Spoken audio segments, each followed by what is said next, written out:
로마서 1장 8절에서 17절까지 말씀. 로마서 1장 8절에서 17절까지 말씀. 저와 여러분 한 절씩 번갈아서 읽습니다. 먼저 내가 예수 그리스도로 말미암아 너희 모든 사람에 관하여 내 하나님께 감사함은 너희 믿음이 온 세상에 전파됨이로다.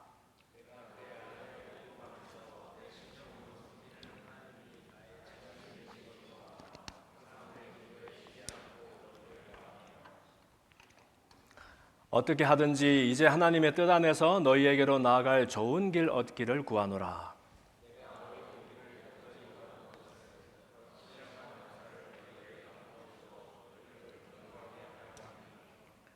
이는 곧 내가 너희 가운데서 너희와 나의 믿음으로 말미암아 피차 아니함을 얻으려 함이라.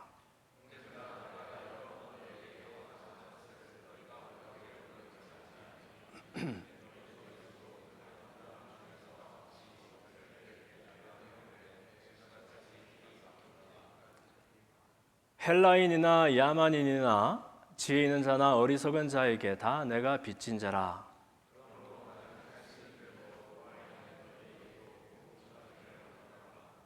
내가 복음을 부끄러워하지 아니하노니 이 복음은 모든 믿는 자에게 구원을 주시는 하나님의 능력이 됨이라. 먼저는 유대인에게요 그리고 헬라인에게로다. 복음에는 하나님의 의가 나타나서 믿음으로 믿음에 이르게 하나니 기록된 바 오직 의인은 믿음으로 말미암아 살리라 함과 같으니라. 아멘. 읽으면서 무슨 말인지 이해했는 분 손 들어 보십시오.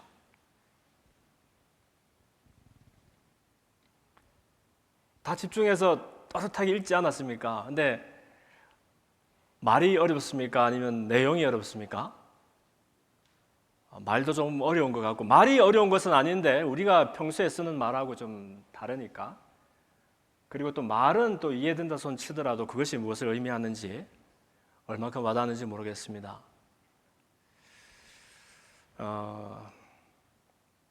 그래서 제가 본문을 조금 쉽게 이제 풀어서 적어봤습니다. 우리 한글 성경 중에서 읽기 쉬운 성경이라고 있는데요.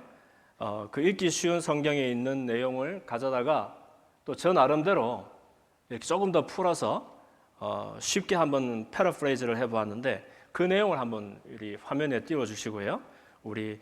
그리고 8절부터 17절까지인데 이것을 순서를 조금씩 이렇게 재구성을 해서, 왜냐하면 무슨 말인지 조금 알 듯 모를 듯 하니까 다시 한번 구성을 해봤거든요.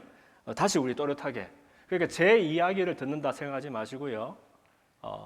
여러분 각자가 이 성경 말씀에서 그리고 제 설교를 통해서 하나님이 나에게 무엇을 말씀하시는가를 이해하려고 하는 그런 마음으로 다시 한번 좀 또렷이 읽어주기를 바랍니다. 자, 8절 시작.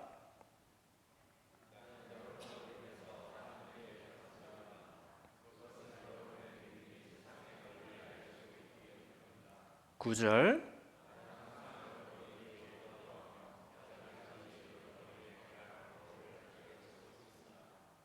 12절 13절 초반부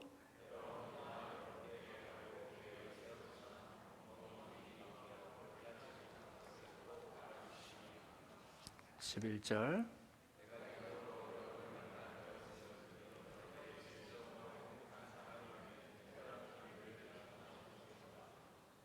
13절 후반부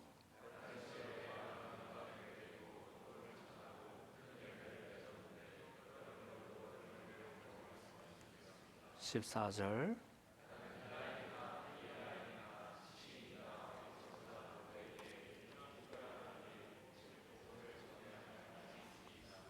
15절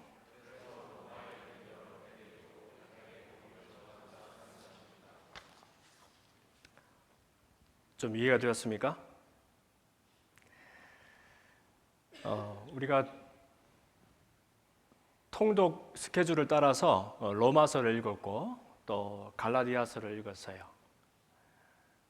이 두 권의 책은 복음의 정수다라고 말할 정도로 사도 바울이 예수님을 만나고 송두리째 바뀌게 된 그 사람의 생애, 그리고 예수님을 경험하고 배우면서 알게 된 모든 신학을 정리하고 종합한 것이 이 두 권의 책이라 할 수 있습니다.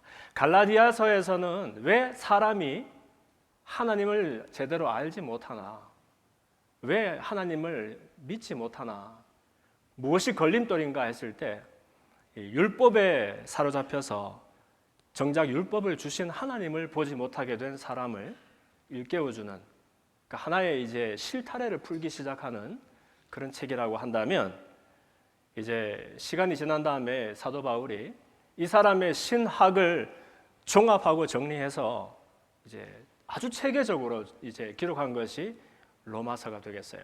그런데 로마서가 이제 내용이 많은데 그 중에서 단 한 군데 이 엑기스와 같은 곳이 있다라면 그것은 로마서 1장 8절에서 17절까지. 그 중에서도 16절, 17절 이 두 절에 말은 쉽고 대단하지 않은 것 같은데 이 두 절 말씀에 사도 바울이 알고 있는 또 신뢰하는 예수님의 이야기가 담겨 있다라고 말할 수 있을 거예요. 그래서 여러분 오늘 이 8절에서 17절까지 말씀을 읽었습니다만은 이 중에서 특별히 16절, 17절 말씀을 다시 우리가 조각조각 내어서 한번 살펴보고 과연 나는 이 복음을 제대로 알고 있는 사람인지 그 복음을 살고 있는 사람인지 누리고 경험하고 있는 사람인지 한번 진단해보는 시간을 가졌으면 좋겠습니다. 먼저 로마서라는 이 책은 사도 바울이 로마에 있는 교회, 그러나 사실은 한 번도 가보지도 못했고 거기에 어떤 사람들이 사는지 만나보지도 못한 그 교회를 향해서 정말 가고 싶은데 가기를 소원하면서 그러나 편지를 먼저 써서 보내었던 그런 교회, 그런 책이 되겠습니다. 그런데 이 본문에 보니까 왜 이토록 바울이 이 로마 교회에 가고 싶어 했고 그들을 만나고 싶어 했는가, 이 기록이 되어 있어요.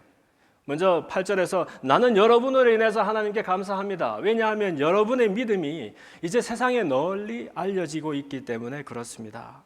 자랑스러워하면서 세상에 내가 가서 전도하지도 못했고 내가 복음을 제대로 가르쳐 준 적도 없는데 어떻게 그 예수님의 복음이라는 것이 무엇이길래 어떻게 보면 세상의 눈으로 봤을 때 너무 초라하고 너무 형편없이 보이는 이 복음의 이야기가 그곳까지 흘러가서 그렇게 놀라운 믿음을 살아가고 있는지 그렇게 대견해하는 거죠. 그래서 나는 항상 여러분을 위해서 기도하며 어떻게 하든지 여러분에게 갈 방법을 애타게 찾고 있습니다. 이렇게 말하고 있어요. 정말 가고 싶어요. 만나고 싶어요.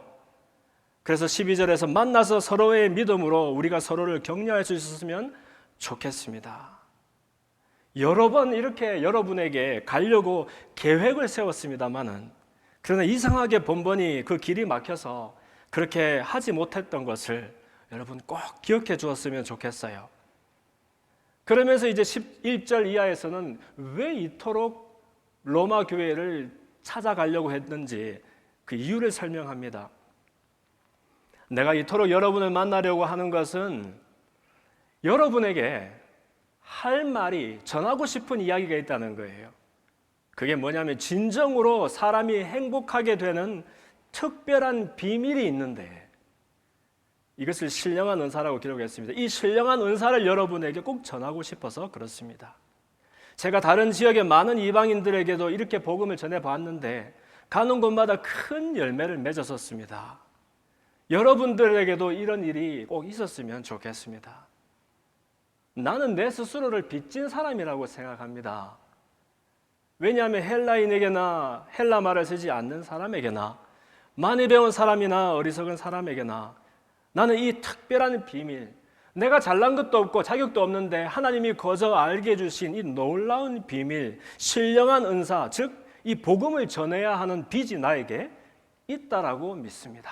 이렇게 말하는 거예요. 놀라운 고백이죠. 왜냐하면 바울은 그냥 입으로만 세상에 나 혼자 어떻게 이렇게 좋은 것을 혼자 가질 수가 있어? 다른 사람한테도 전해야지. 이런 의미에서 빚진 자라고 말하는 것이 아니라 정말로 내가 이 사람들에게 빚이 있다. 왜냐하면 이 사람들이 없었다라면, 내가 이 복음을 전하고 나누어 줘야 되는 이 이방인들이 없었다라면 내가 사도가 되지도 않았을 거 아니냐.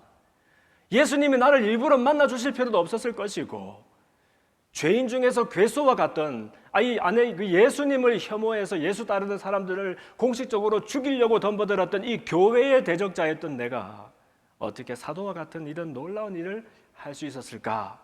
나는 이 사람들에게 진짜로 리터럴리 빚이 있는 사람이다, 이렇게 고백을 하는 거죠. 그래서 15절에서 그래서 로마에 있는 여러분에게도 애타게 이 복음을 전하고자 하는 것입니다.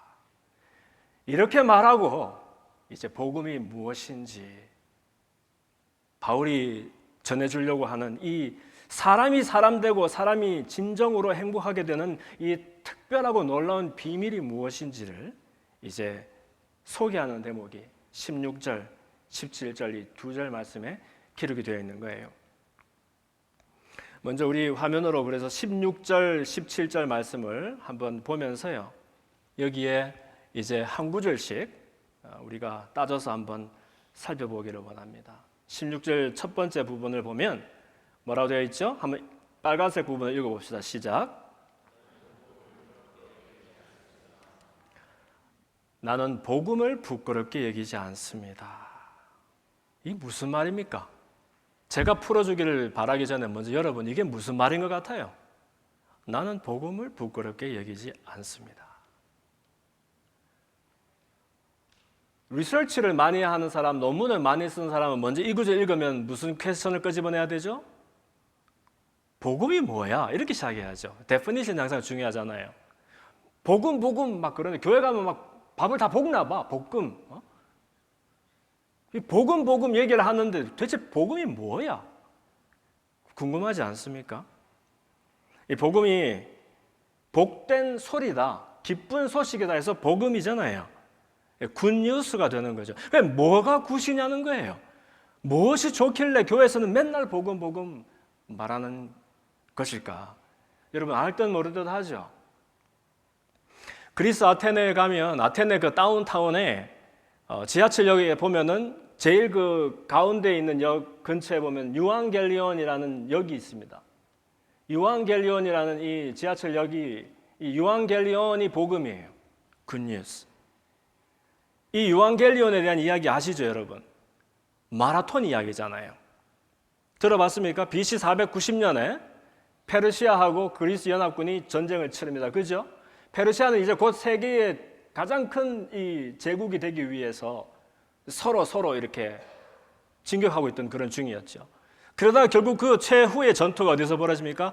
이 마라톤, 42.195km, 아테네에서 42.195km 떨어져 있는 그 마라톤이라는 지역에서 최후의 접전이 결전이 이제 벌어지게 되는 거죠. 거기에서 이 수적인 열세에도 불구하고 그리스 연합군이 놀랍게 승리하게 됩니다. 그리고 그 놀라운 소식, 기쁜 소식을 아테네에서 얼마나 많은 시민들이 마음을 졸이면서 궁금해하고 있었겠어요. 이제 거기가 뚫리면은 이제 그리스의 심장부 아테네가 삼켜지게 되는 겁니다. 그래서 여기에 이제 페이디피데스라는 그 군사가 있었대요. 제일 달리기를 잘하는 이 사람 시켜서 이제 아테네의 승전고를 전해라. 그 먼 거리를 한 달이면 달리니까 얼마나 힘들었겠습니까? 심장이 아프고 터질 것 같은 그 고통을 참으면서 결국에는 이 유앙겔리온 이 지역에 다다라서 우리가 페르시아를 물리치고 승리했습니다라는 놀라운 소식을 전하고 숨을 거두고 말죠. 그래서 이 사람을 기려서 올림픽에 마라톤이라는 그런 종목이 있게 되는 겁니다. 이때 이제 유앙겔리온이 이 기쁜 소식, 믿지 못할 정도로 놀랍고 기쁜 승리의 소식을 말하는 겁니다. 그런데 이 복음이 대체 교회에서 말할 때 이게 무엇을 의미하는 것일까요? 예수님이 복음이지 않습니까? 그리고 예수님을 통해서 하나님이 사람에게 하신 일이 복음이 되는 겁니다. 하나님이 무슨 일을 하셨길래 복음이 됩니까? 사람이 스스로를 건지지 못하고 영원히 사망과 저주 가운데 놓여서 그렇게 끝이 날 수밖에 없는 이 불행한 사람, 근본적으로 불쌍한 사람을 살리고 건지기 위해서 하나님이 하나밖에 없는 길을 만드시고 그 길을 열어주셨다 하는 것이 그 아들 예수님을 통해서 하신 일이 바로 복음이 되는 겁니다. 많은 사람들이 이 이야기가 감동이 되지 않아요. 왜냐하면 아니 내가 무슨 뭐 잘한 것은 없고 내가 그렇게 착한 사람은 아니지만 그런 내가 무슨 그렇게 근본적으로 불행하고 자력구제가 안 되는 그런 사람이란 말입니까? 나 나름대로 열심히 살고 착하게 살려고 애쓰고 있는데 왜 하나님이 그렇게 나를 건져 주셔야만 되는 그런 비참한 사람으로 설명합니까? 하는 그런 얘기겠죠. 그런데 여러분, 이것은 사람들이 내가 놓여 있는 처지를 모르기 때문에 그렇게 고집하며 살아가는 일이라는 거예요.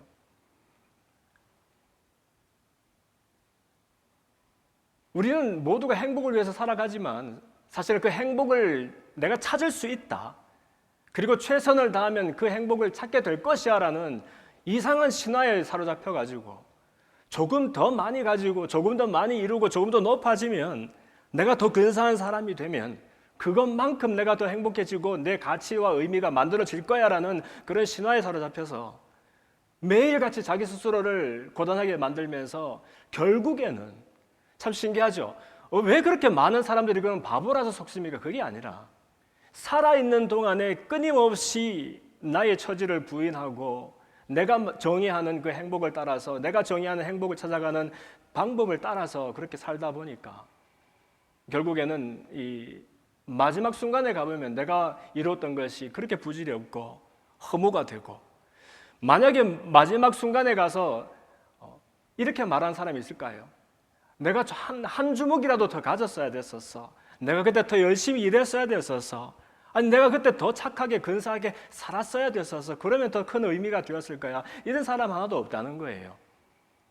그래서 사람은 그 노력은 가상하지만 우리는 근본적으로 우리 속에는 우리가 원튼 원치 않든 하나님을 떠나는 그 순간부터 우리를 지배하는 죄의 성품과 그 죄의 성품 때문에 원튼 원치 않든 생각으로 말로 행동으로 습관으로 인격으로 죄를 살아내며 그 죄의 과실을 맺을 수밖에 없는 그런 비참한 신세에 놓여 있다는 것이죠.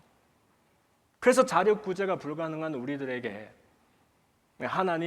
하나님에게만 있는 의, 사람 속에는 아무리 갈고 닦고 광을 내어도 만들어낼 수 없는 이 온전한 의를 우리에게 옷을 입혀주시고 사망과 저주 아래 놓여있던 이 사람을 건져서 예수님을 통해서 생명과 축복으로 옮겨주시는데 이것이 정말 믿을 수 없을 정도로 놀라운 기쁜 소식이 우리에게 된다는 겁니다. 그런데 이 바울이 왜 나는 이 복음을 부끄럽게 여기지 않습니다 라고 말했을까요? 그것은 실제로 많은 사람들이 복음을 부끄럽게 여긴다는 것이고 세상의 관점으로 봤을 때 이 복음은 부끄러운 것이다 는 전제가 있기 때문에 그러나 나는 그렇지 않습니다. 복음을 부끄러워하지 않습니다 라고 오히려 역설적으로 말을 했던 것입니다. 부끄럽게 여긴다 하는 것은 부끄러워서 그것을 부인한다라는 말이죠.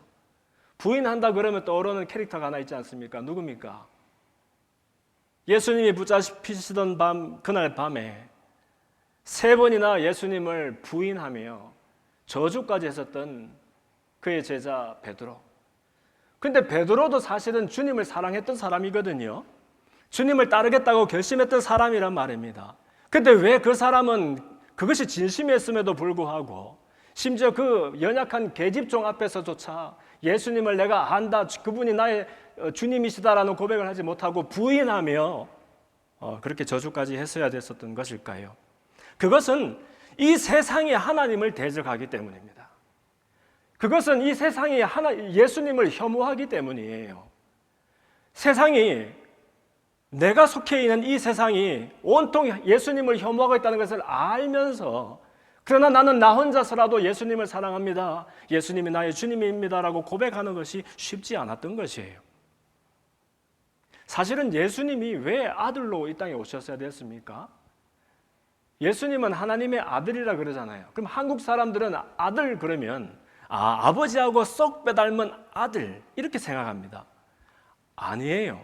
히브리식으로 아들의 개념은 아버지와 똑같은 아들입니다. 아버지를 대신하는 아들이고 아버지입니다.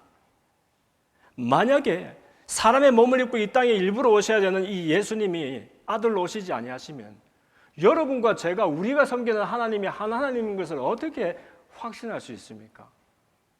그건 무슨 말입니까, 목사님?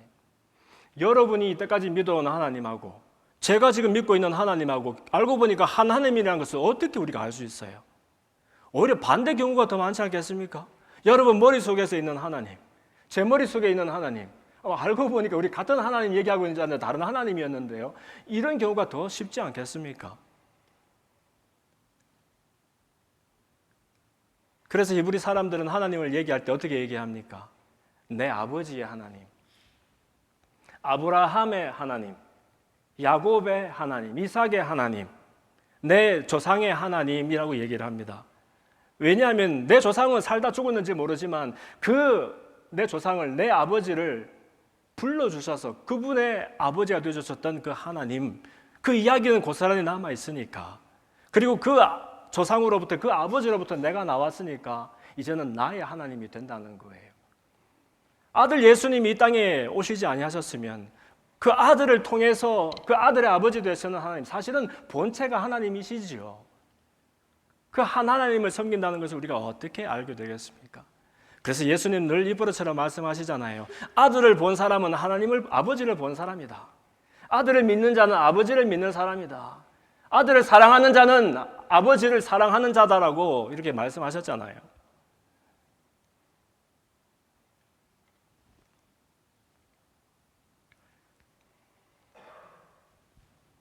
그래서 세상이 하나님을 적대하고 예수님을 혐오하기 때문에 바울은 오히려 나는 그러나 복음을 부끄러워하지 않습니다라고 고백했던 거죠. 그리고 세상의 관점에서 보면 이 복음은 너무너무 초라해 보이는 것이기 때문에 또한 그렇습니다. 세상의 관점이라는 것은 아까 말씀드린 것처럼 우리의 입장은 뭡니까? 어떻게 해서든지 더 많이 가지고 더 높아지고 더 많이 이루어서 내가 하나님이 없어도 내 가치와 의미를 증명해낼 수 있다는 것을, 그것을 위해 살아가는 것이 우리의 입장입니다. 그런데 그런 입장에서 쳐다봤을 때 예수님께서 하시는 말씀은 예수님 따르는 사람들의 이야기를 들어보면 너무너무 초라하고 형편없는 거예요. 예수님은 마치 그런 것에 조금도 관심이 없는 사람인 것처럼, 심지어 인자는 섬기러 왔다라고 말하고 어린아이처럼 되지 아니하면 천국에 갈 수 없다라고 말하고 오른뺨 때리면 왼뺨을 내밀어라 말하고 오리 가자 심리 가지고 겉옷 달라 속옷까지 벗어주고 이상하게 세상과 거꾸로 가는 분인 것처럼 말씀을 하시니까, 그럼 뭐예요? 보물이 정말 있거들랑 이 땅에서 썩어 없어질 곳에 점과 동록이 해하고 도적이 구멍을 뚫고 도적질하는 이곳에 보물을 두지 말고 저 하늘에 두라라고, 그곳에는 점과 동록이 해하고 도적이 구멍을 뚫고 도적질하지 못한다라고 하늘에 대해서 자꾸 말씀을 하시니까 세상 안에서 살고 있는 우리 입장에서는 너무 초라하고 없어 보인다는 거예요. 그런데 여러분, 이 바울이 이전 같았으면 그렇게 살았을 것입니다. 똑같이. 그러나 예수님을 만나고 난 다음에 비로소 자기가 갖고 있던 모든 종교적인 헌신과 그의 빼어난 지식과 이런 모든 것들을 똥이나 오줌처럼 이 배설물로 여기면서 나 이제 죽었다. 죽었고 이제는 내가 혹시 산다면 내 안에 계신 예수님이 사시는 것이다. 그러면서 예수를 아는 것이 내가 아는 가장 고상한 일이다라고 말하면서 이제 예수 따라 사는 일이 가장 그를 행복하게 만들고 의미 있게 만드는 일이다라고 주장하게 된 것이죠. 세상에 길이 두 개 있습니다, 여러분. 하나는 절대 다수의 사람들이 와하니 달려가는 크고 넓은 길이 하나 있고요. 그런가 하면 반대로 이쪽에는 아무도 거들떠보지 아니하는 좁고 협착한 그런 길이 또 하나 있다는 겁니다. 그런데 여러분, 이 많은 사람들이 달려가는 이 길이 많은 사람들이 달려가니까 틀림없이 정답인 것 같고 좋은 일인 것 같고 우리를 행복하게 해주는 것 같지만 그 끝이 반드시 약속되어 있는 것이 멸망으로 치닫는 길이라는 거예요. 그리고 이 좁고 협착한 길은 보기에는 불편하고 손해보는 일 같지만 알고 보면 반드시 사람이 사람 되고 사람이 진정으로 행복해질 수 있는 유일무이한 길, 바로 예수 그리스도를 통해서 복음에 이르게 되는 그 길이다라고 말씀하고 있는 거죠. 이 이야기가 우리에게 도전만 되는 것이 아니라 얼마나 놀라운 축복이 되는지 우리는 알아야 합니다. 저는 이 설교를 준비하면서 이 심장이 내려앉는 줄 알았어요.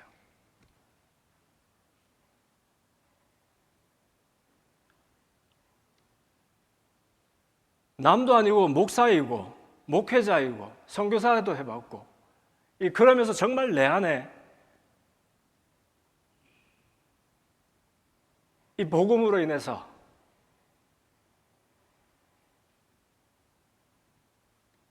절절하게 경험하는 감동이 있는가? 내 안에 이 복음을 부끄러워하지 아니하고 오히려 자랑스럽게 여기면서 정말로 다행이다, 큰일 날 뻔했다, 내가 마치 이런 것이 없는 것처럼 그냥 치닫고 살다가 그것으로 끝날 뻔했다, 마치 사람이 산다고, 살기 위해 산다고 말하면서 알고 보면 그냥 많이 이러다가 그냥 그렇게 끝나고 죽기 위해서 달려가는 사람처럼 그냥 그렇게 살 뻔했다. 이제는 내가 내 스스로 힘으로 아무리 애를 쓰고 노력을 해도 비슷한 것으로 이렇게 흉내도 낼 수 없는 사람이 사람 되고 내 인생의 의미가 되는 그 길을 선물해 주시는 하나님의 복음 안에서 글씨를 통해서 하나님의 복음을 누리는 그런 삶을 살아야 되겠다는 그런 마음이 절절하게 느껴졌습니다. 이런 생각들이 여러분의 생각도 되었으면 좋겠습니다. 다음 슬라이드를 한번 보시면은요. 또 근데 이 복음을 부끄럽게 여기지 않는 이유를 설명합니다. 빨간색 부분 읽어 주십시오. 시작.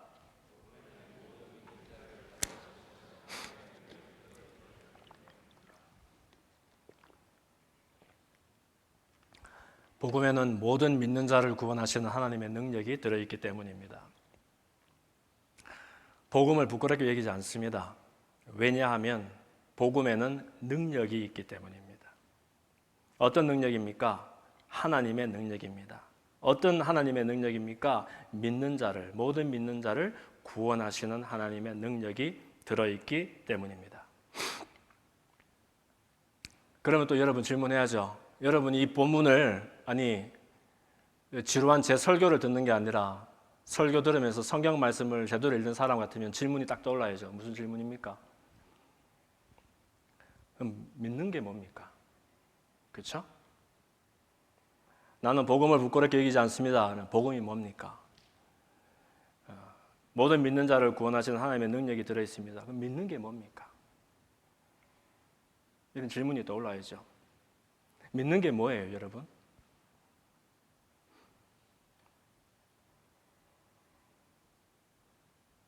믿습니다 하는 건가요? 믿는다는 게 그냥 오늘 다 못할 것 같은데 하다가 시간 되면 딱 끝내고 그냥 제가 마칠 테니까 믿는다까지 한번 해봅시다. 믿는다는 것이 사실 크게 두 가지가 있어요. 우리는 믿는다 할 때 어떤 사실을 믿는다라고 생각해요. 그것도 맞죠. 1 더하기 1은 2라고 난 믿습니다. 또렷하게 생각하고 그러면 믿는다라고 생각합니다. 이것을 이제 존재론적, 인식론적인 그런 믿음이다라고 어렵게 말하죠. 무슨 말이냐면 어떤 것이 사실이다, 그렇다라고 내가 믿는다는 거예요. 그러니까 여러분 하나님을 믿는다 그러면 그게 무슨 말이냐면 하나님이 안 계시는 것이 아니라 하나님 계시다라고 나는 믿는다라고 생각해요. 그것이 하나님 믿는 것이다라고 생각하죠. 그리고 어떤 일이 있어요. 그 일이 이루어지기 쉽지는 않겠지만 난 꼭 이루어질 거라고 믿고 싶어. 그렇게 믿는다 이렇게 할 때 그것도 믿는다라고 얘기해요. 그거는 어떤 사실에 대해서 내가 틀림없이 단단하게 한번 믿어보겠다 하는 그런 것이 있다, 그런 것이 사실이다 하는 그런 내용을 믿는 거예요. 존재론적으로, 인식론적으로 믿는다는 겁니다. 그런데 하나님을 믿는다 이럴 때 믿는 것은 사실은 어떤 관계 속에서 믿는 거예요. 믿는 대상이 있어야 되는 것이고요. 그 대상의 성품과 능력을 신뢰하고 의지할 때 그 대상과 내가 관계가 맺어져서 그것으로 이제 믿는 일이 이루어지는 겁니다. 쉽게 말하면 이런 거예요. 믿을 만한 사람이 있어야 내가 그 사람을 믿을 거 아닙니까? 그렇죠? 여러분 저 믿어요? 네. 원준이만 고개를 끄덕끄덕, 다른 사람들은 지금 안 믿는 거예요. 내가 너를 어떻게 믿어? 우리가 사람을 믿는다 할 때 그 사람이 있느냐 없느냐를 믿는 게 아니잖아요. 눈에 보이니까 있다, 나 있다고 믿어. 그게 아니잖아요. 그 사람 믿을 만하다는 거예요, 여러분. 그렇죠? 그 사람의 성품을 우리가 근거로 해서 그 사람을 믿는 거예요. 그 사람 trustworthy 해. 그 사람 accountable 해. 그 사람 믿을 만하고 신뢰할 만하다. 그 사람 좋은 사람, 신실한 사람이에요 했을 때 그 사람의 성품을 내가 아니까 그 성품을 신뢰하고, 그 사람이 이런 일을 할 수 있다, 그 사람의 능력을 아니까 그 능력을 신뢰하고 그 능력에 의지하게 되는 거라고요. 그래서 내가 이 사람 신뢰하고 의지할 만하다는 그 고백이 내가 입에서 나오게 될 때, 이 말로 끝나는 고백은 세상에 없어요, 여러분. 거짓 고백이면 몰라도 진짜 고백을 우리가 뱉어내게 되면 그것은 항상 관계로 연결되게 됩니다. 무슨 말인고 하니, 내가 저 사람 이상하게 저 사람은 참 하는 말들이 신뢰가 돼. 완전하진 않지만 저 사람은 동기와 의도에서 불순한 사람 아니라고 난 믿어 했을 때 그 사람을 알게 되었고, 그래서 그 사람과 나는 이제 서로를 신뢰하고 의지할 만한 사람의 관계가 만들어지는 거예요. 하나님을 믿는 것도 마찬가지입니다. 나 하나님 믿어. 하나님 안 계시는 것이 아니라 계신다라고 믿어. 그거는 하나님을 믿는 것이 아니라 하나님이 있다라는 그 사실에 대해서 내가 지금 주장하는 거잖아요. 하나님과 나하고 관계가 아무 것이 없어도 하나님을 믿을 수 있다니까요. 그런 식으로는. 그러나 하나님을 믿는다 할 때 나는 하나님을 전지전능한 나의 창조주 하나님이라고 믿어, 이렇게 말하면 얘기가 달라지는 거예요. 모르시는 것이 없으시고 아니 계시는 곳이 없으시고 못하시는 일이 없으신 그런 하나님, 그냥 힘이 많고 아니면 정말 능력이 출중한 그 정도가 아니라 온전하고 완전하고 완벽하신 그분을, 내가 나를 지으신 분을 믿는다 했을 때 그분 앞에서 그분이 지으신 나의 관계가 이렇게 만들어지는 거예요. 그럼 전혀 다른 이야기가 이제 펼쳐지는 겁니다. 나는 하나님을 믿는다, 날 사랑과 은혜가 풍성하신 그 아버지를 내가 믿는다, 이렇게 말해버리면은요,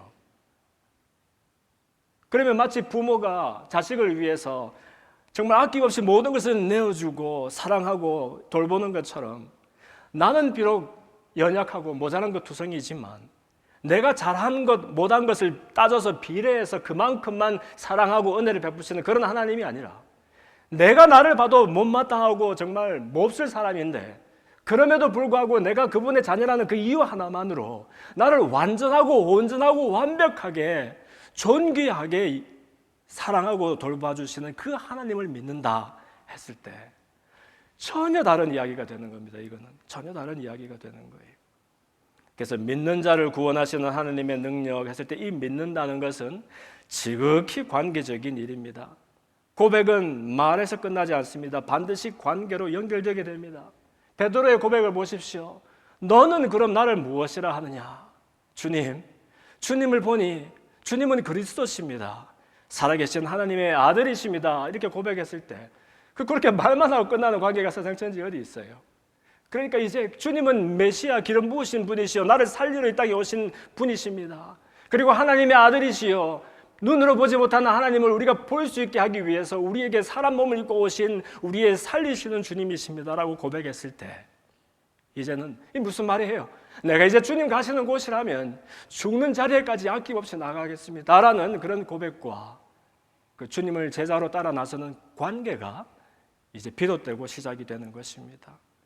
얼마나 놀라워요. 여러분 누구를 좋아하고 사랑하는데 야, 나 너 너무 좋아해, 나 너 사랑해, 그 다음에 그 다음날 만나가지고 본 적도 만족도 안 하는 그런 사람이 있습니까? 없잖아요. 고백을 했으면, 진심의 고백을 했으면 그 고백 때문에 관계로 들어가고 이제 이게 믿음의 시작인 것이에요. 그렇기 때문에 여호수아도 그 출애굽을 해서 40여 년간 광야 생활을 하다가 이스라엘 백성들이 드디어 젖과 꿀이 흐르는 가나안으로 들어가게 되었을 때 세겜이라는 땅에서 여호수아가 이제 이스라엘의 장로들과 지도자들을 불러 모읍니다. 그래서 그 앞에서 하나님이 지금까지 우리에게 하신 일들을 쭉 나열을 합니다. 한참 동안 우리 조상 아브라함이 사실은 그 사람은 여기 살던 사람도 아니었고 강 건너라는 메소포타미아 너머에 갈대아 우르를 말합니다. 강 건너 살던 그 양반이, 그 사람이 뭘 잘못해서도 아니고 사실은 그 집안이 우상 조각하던 그런 집안이었는데 하나님이 임의로 그 사람을 택하셔서 부르시고 너를 통해 민족을 이루고 너를 통해 열방을, 인류를 내가 살리는 그런 놀라운 일을 베풀겠다 약속해 주시고 불러내셨지 않습니까? 거기서부터 시작하잖아요. 그렇게 해가지고 이제 이삭이 나오고 야곱이 나오고, 야곱 때에 이집트로 내려가고 거기서 노예 생활을 430년 하다가 그 하나님이 거기서 자기 백성을 건지시고, 그리고 이제 광야 생활 중에도 먹이시고 재우시고 입히시고 많은 대적들 물리쳐서 결국은 가나안에까지 입성할 수 있도록 돌봐주셨는데, 우리가 지금 누리고 있는 것 중에서 어느 것 하나가 우리 손으로 일군 것이 있으며, 우리가 지금 경험하고 있는 이 축복 중에서 어느 것 하나가 우리가 잘해서 지금 경험하는 것이 어디 있습니까? 라고 질문합니다. 그러면서 여호수아가 말하죠. 그러므로 이제는 여호와를 경외하며 성실과 진정으로 그를 섬길 것이다. 너희 열조가 강 저편과 애굽에서 섬기던 신들을 제하여 버리고 여호와만 섬겨라. 만일 여호와를 섬기는 것이 너희에게 좋지 않게 보이거든 너희 열조가 강 저편에서 섬기던 신이든지 혹 너희 땅에 거하는 땅 아무리 사람의 신이든지 너희 섬길 자를 찾아서 오늘 택해라. 그러나 오직 나와 내 집은 여호와를 섬기겠노라. 이렇게 도전을 합니다. 무슨 말이냐면 이 믿음이라는 것은 하나님의 성품과 능력을 신뢰하고 의지할 때 이러한 고백 속에 이제 하나님과 내가 남이 아니고 관계가 맺어지는 것을 말하고요. 이 관계로 들어간다는 것은 선택과 결단이 이루어지는 믿음의 시작점이라는 겁니다.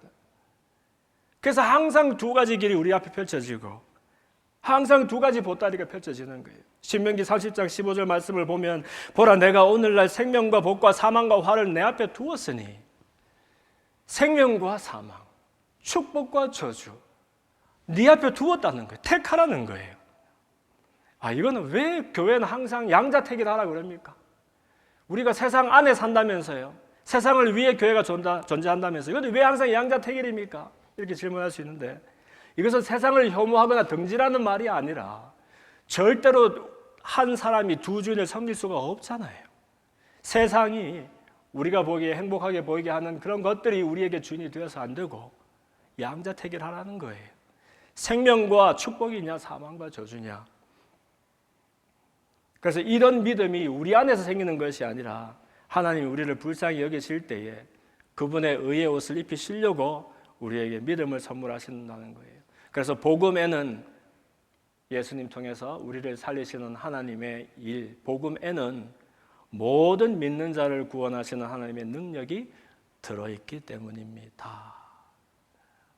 이 말은 사도 바울이 나는 절대로 이것과 다른 것을 바꾸지 않습니다. 절대로 바꾸지 않습니다. 명예도, 인기도, 부유도, 세상 그 무엇도 내가 예수 그리스도 아들을 통해서 나에게 베풀어 주신 하나님의 놀라운 사랑과 그 은혜와 트레이드하지 않겠습니다 하는 결단을 지금 보여주고 있는 거예요. 이러한 결단이 저와 여러분의 것이 되기를 바랍니다. 뒷부분은 다음 시간에 하겠습니다. 기도합시다. 살아계신 하나님 감사합니다. 우리가 자격되지 않았을 때에, 우리가 알지도 못해서 구하지 않았을 때에 근본적으로 하나님 떠나서 사망과 저주 가운데 놓여있던 우리들을 불쌍히 여겨서 아들, 아니 하나님 당신을 내어주시는 일을 통해서 우리를 사망과 저주에서 건져 생명과 축복으로 옮기시는 하나님 참 감사합니다. 이것이 우리에게 이루어질 수 있는 가장 놀라운 기쁜 소식임을 고백합니다. 이제는 우리는 이 복음을, 하나님이 우리를 향하여 이루신 이 사랑과 은혜의 이야기가 조금 더 부끄럽지 않습니다. 자랑스럽게 여기며 날마다 이 복음을 살며 전하며 누리며 증거하는 우리 생애가 될 수 있도록 은혜 베풀어 주시옵소서. 감사함이 예수님 이름으로 기도합니다.